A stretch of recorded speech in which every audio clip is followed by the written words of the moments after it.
Hello ಸ್ನೇಹಿತರೆ, welcome back to another video. ನೀವು ನೋಡ್ತಾ ಇದ್ದೀರಾ ಭವ್ಯ ಕಿರಣ್ ರಾಜ್ ಚಾನೆಲ್. ಸೊ ತುಂಬ ದಿನ ಆದಮೇಲೆ ವಿಡಿಯೋ ಶುರು ಮಾಡಿದ್ದೀನಿ. ಆ್ಯಕ್ಚುಲಿ ಅಡುಗೆ ಎಲ್ಲ ಆಯಿತು, ಈಗ ವ್ಲಾಗ್ ಮಾಡೋಣ ಅಂತ ಅಂದ್ಕೊಂಡಿದ್ದೀನಿ. ಸೊ ಇವತ್ತಿನ ಸ್ಪೆಷಲು ಏನೆಲ್ಲ ರೆಸಿಪಿ ಮಾಡಿದ್ದೀನಿ ಅಂತ ರೆಡಿ ಆಗಿರೋ ತೋರಿಸ್ತೀನಿ.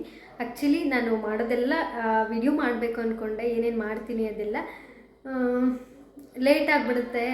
ಇನ್ವೈಟ್ ಮಾಡಿದ್ದೆ ನನ್ನ ತಮ್ಮಗೆ ಎಲ್ಲ. ಸೊ ಅವ್ರು ಬರೋರಿದ್ದರು, ಅದ್ರೊಳಗಡೆ ನಾನು ಬೇಗ ಮಾಡಬೇಕಿತ್ತು, ಹಾಗಾಗಿ ವಿಡಿಯೋ ಮಾಡ್ಕೊಳಕ್ಕಾಗಿಲ್ಲ. ಸೊ ಏನೆಲ್ಲ ಮಾಡಿದ್ದೀನಿ ನೋಡೋಣ. ಮೊದಲನೇದಾಗಿ ಮುದ್ದೆಯಿಂದ ಶುರು ಮಾಡ್ತೀನಿ.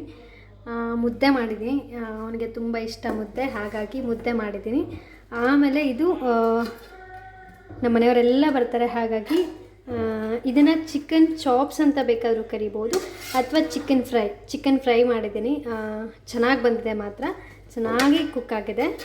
ಇದಾದಮೇಲೆ ಏನು ಮಾಡಿದ್ದೀನಿ ಅಂತಂದರೆ ಮಟನ್ ಸಾಂಬಾರು ಮಾಡಿದ್ದೀನಿ. ಸೊ ದಿಸ್ ಚೆನ್ನಾಗಿ ಕುಕ್ ಆಗಿದೆ. ಬೇಗ ಮಾಡಬೇಕು ಅಂತ ಬೇಗನೆ ಮಾಡಿದ್ದೀನಿ, ಮಾರ್ನಿಂಗ್ ಬೇಗ ಬರ್ತಾರೆ ಅಂದ್ಬಿಟ್ಟು. ಸೊ ಇದು ಮಟನ್ ಸಾಂಬಾರು.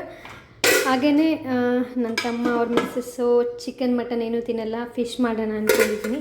ಸೊ ಅವಳಿಗೋಸ್ಕರ ಅನ್ನ, ರಸಮ್ಮು ಮತ್ತು ಇನ್ನೊಂದು ಸ್ಪೆಷಲ್ ಇದೆ, ತೋರಿಸ್ತೀನಿ ನಿಮಗೆ. ದಿಸ್ ಈಸ್ ಬಾಯ್ಲ್ಡ್ ಎಗ್, ಜೊತೆಗೆ ರೈಸ್, ವೈಟ್ ರೈಸ್. ಸೊ ಇಷ್ಟು ವೆರೈಟಿ ಮಾಡಿದ್ದೀನಿ. ಇನ್ನೇನಿದೆ ಸ್ಪೆಷಲ್ಲು? ಎಸ್, ಬಾಳೆಹಣ್ಣಿದೆ, ಸೌತೆಕಾಯಿ ಇದೆ, ಈರುಳ್ಳಿ.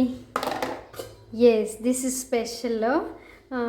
ಹೋಳಿಗೆ ಆ್ಯಕ್ಚುಲಿ ನಾನು ಮಾಡಬೇಕಿತ್ತು, ಇವಾಗ ಟೈಮ್ ಸಾಕಾಗಲ್ಲ ಅಂತ ಹೊರಗಡೆಯಿಂದ ತರಿಸಿದ್ದೀನಿ. ಎಸ್, ಫ್ರಿಜ್ಜಲ್ಲಿದೆ, ಸಮ್ಮರ್ ಸ್ಪೆಷಲ್ಲು. ಆರು ನೈಸ್. ಎಸ್, ಇಷ್ಟೆಲ್ಲ ವೆರೈಟಿ ಇದೆ.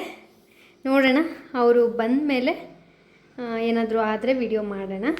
ಸೊ ಎಸ್, ಅರ್ಲಿ ಮಾರ್ನಿಂಗು ಬೇಗ ಎದ್ದು ಪೂಜೆ ಎಲ್ಲ ಮುಗಿಸಿ ನಾನು ಅಡುಗೆ ಮಾಡೋದಕ್ಕೆ ಶುರು ಮಾಡಿದ್ದೀನಿ.